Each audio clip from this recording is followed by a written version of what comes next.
Hi there, I'm Nu-Trix, and today we're looking into a classic, a vintage classic, reborn. It's the Timewarp 2600. Now, it's a recreation of the ARP. First of all, you need to think about why is the ARP 2600 still such a great synthesizer people want to have, and that it's still being made today. Korg is releasing hardware ARP 2600 today, so it's still something people want. Now, it's part of the synthesizers that I personally really enjoy, the type of synthesizers that are semi-modular. So what it means is that by default, if you don't have any cables, the entire internal path of the signal is already patched in a way that it just works. Like the MS-20, for example, here.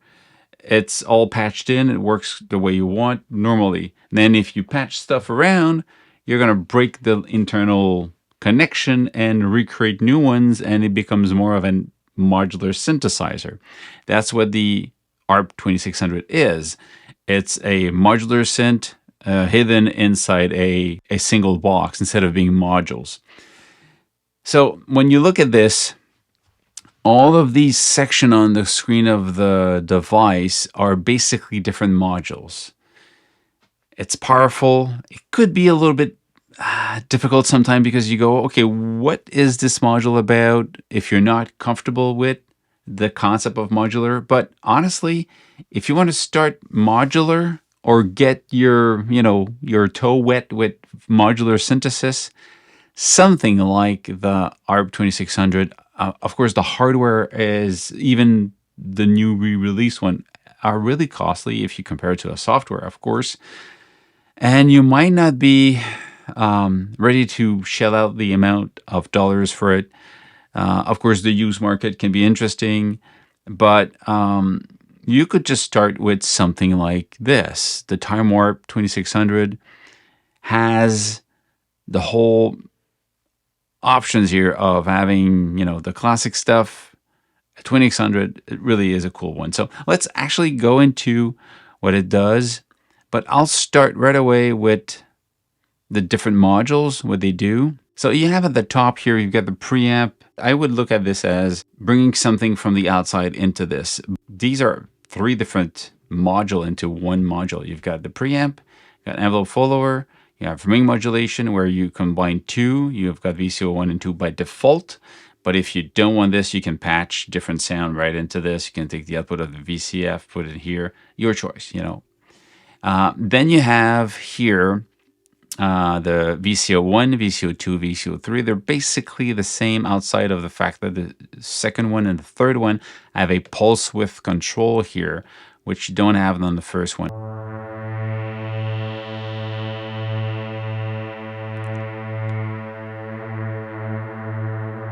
Something I didn't find how to do is you have pulse width modulation output here, which is an output, but there is no pulse width modulation input. I don't see any way of sending my signal to modulate the pulse width, which is kind of a sad thing because it's the same thing on Korg MS-20. You have a pulse width, but you cannot modulate it. It's kind of but that's part of the original design. So I'm guessing it's just the same logic here. Now, if you look at the bottom of these things, you have FM control, basically frequency modulation. Well, you're in a VCO, so frequency means the pitch. So this is how you're going to control the pitch. Well, your keyboard's going to control it. Sample and hold, which is this thing here, can control it. If you use this, you're going to have these weird... Actually, let's just take a preset, a default sound. If I bring this up, sample holds is now sampling and holding a value. So classic weird stuff, So that's for the SNH. ADSR, we're going to have the pitch. So the envelope now is controlling how the pitch of this one goes down. That's just weird. If you don't need to patch anything if you don't want to. This is still going to work because everything is patched internally. Everything you patch, you're just breaking this internal path and creating a new one, which is, in my book, really cool. Now, if you put your mouse on something and you wait, you're going to get the information about what it is. Okay, this is a VCO2, VCO1 CV level. So if you bring this, it means VCO1 is modulating the pitch of VCO2. So you're doing FM synthesis in a way here. And you see there's differences. This one is simple and whole, and this one is noise, because if you bring this one up,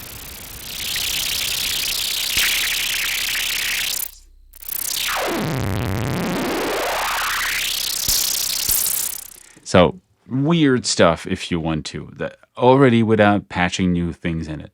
Here you've got basically the kind of a mixer of what's going into the filter. So now you've got ADSR, attack, decay, sustain, release. By default, you see it sends to here, the filter.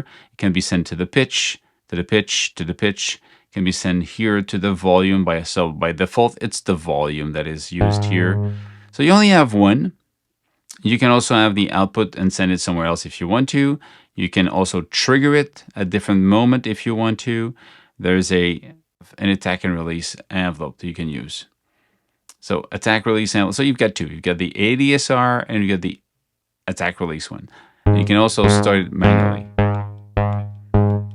But you can also trigger it using a gate and trigger or SH gate. So there's different ways to trigger these. And that's where it becomes interesting, because by using these and different patching, you can create kind of rhythm stuff.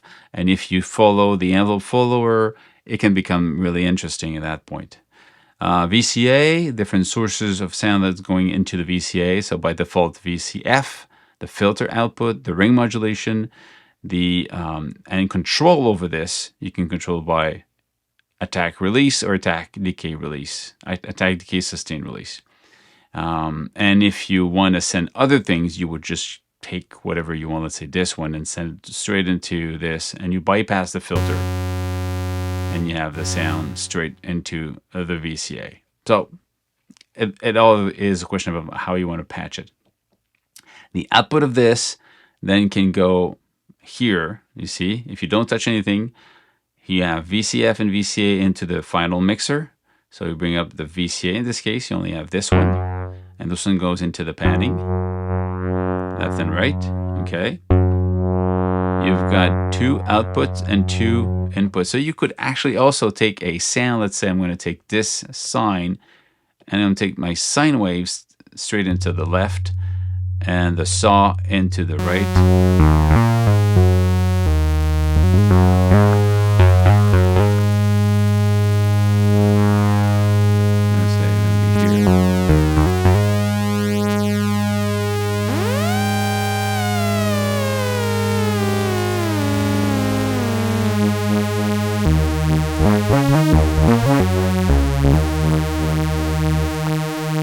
And it doesn't stop because they don't go through the VCA, so there's nothing to stop them.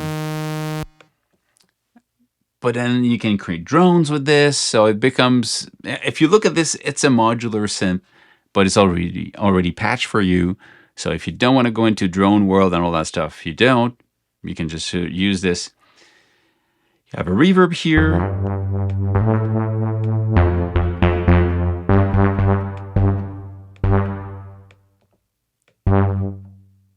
And then at the bottom here, you've got a multiple out, so you can take any type of signal. Let's say I want to use the sawtooth, I bring it here. Or I want to say, I want to use the LFO at different places. I take the LFO, send to mult, take the LFO and send it to control the, I don't know, the speed of the pitch on this one. And I want to also control some of the filter, and I want to control some of the volume at the end here. Like this here. So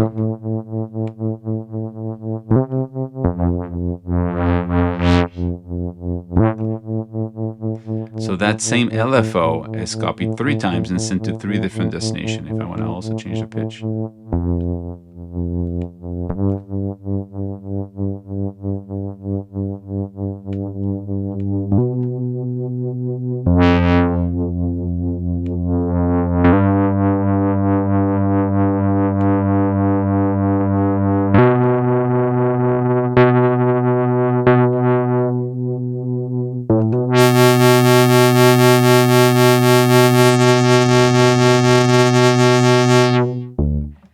there's some different ways to control this. So it's really, again, complex if you want to. There's a noise generator.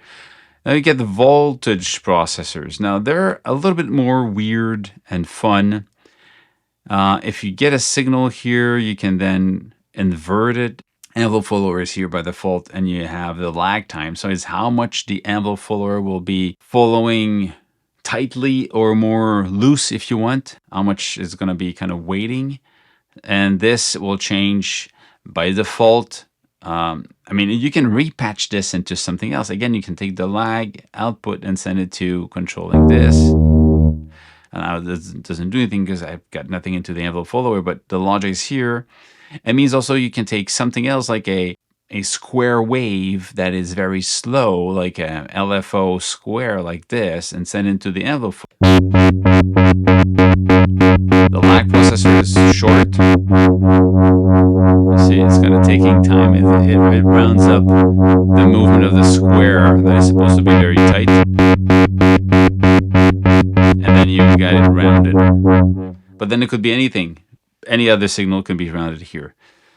What's interesting is that sometimes when you don't know how to use a modular synth and you patch stuff, you have no result. You just go, it doesn't work. In this case, when you click here, all the destination you can be sent to turn out gray, so you can have them. Or what can be, you know, how you can patch, it shows you where you can send them. So you can actually have something that you can use more logically. And sample and hold, basically, you need to understand that sample and hold is like you're sampling a value and you hold it.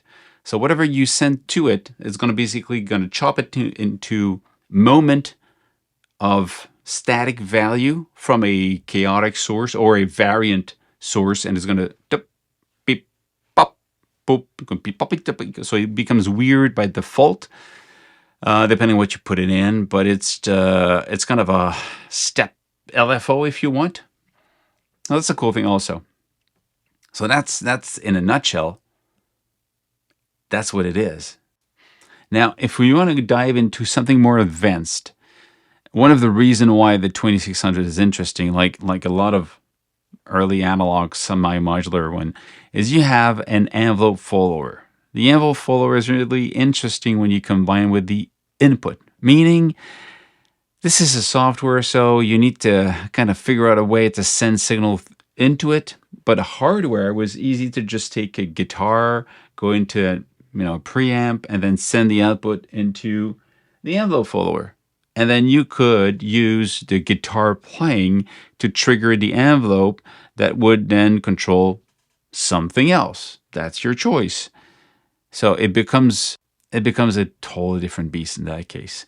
And in the case of the Timewarp, you have, in this case, I have a live session, and I took a track. I have the drum playing, and the drum is actually sent, you see here, audio is sent to Timewarp, which is this track here. So what I have the signal coming in stereo. One line, which is the output of the signal. I'm sending directly into the VCO1 instead of VCO1. And then this is the signal that will be controlled by the filter. Original signal. So you've got that. If I disconnect this, I'm going to hear VCO1. That's not what I want. I want to have my drum going into it. Now I can control that VCF two different ways. I take the output, send it to the preamp here, and I've got the envelope follower. So I'm just going to actually decide how I want this to be followed. I'm going to bring this down. And then I'm going to take the output of this. I could actually send it right into here. So this is now the shape of this drum.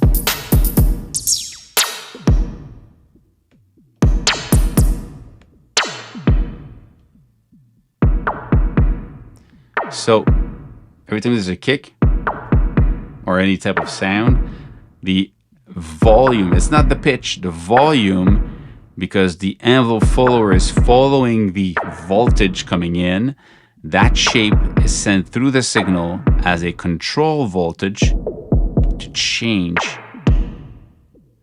And this is the amount of modulation. If I bring the pitch, the filter closer,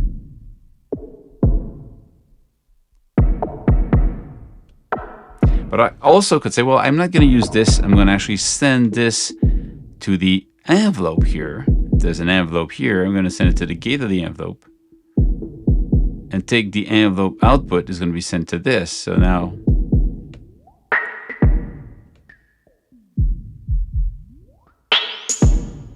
I'm actually using the envelope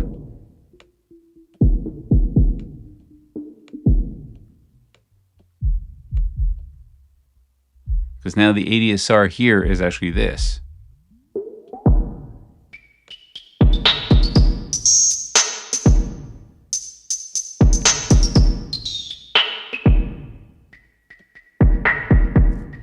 So that's the logic of this.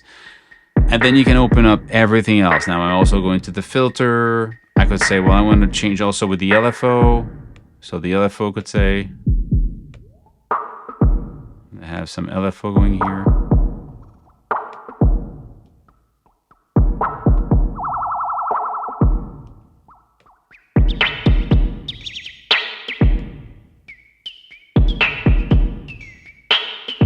So that kind of changing pitch is the LFO changing the cutoff here at the same time as this one is being controlled by this. And then you can just patch away and create something really weird.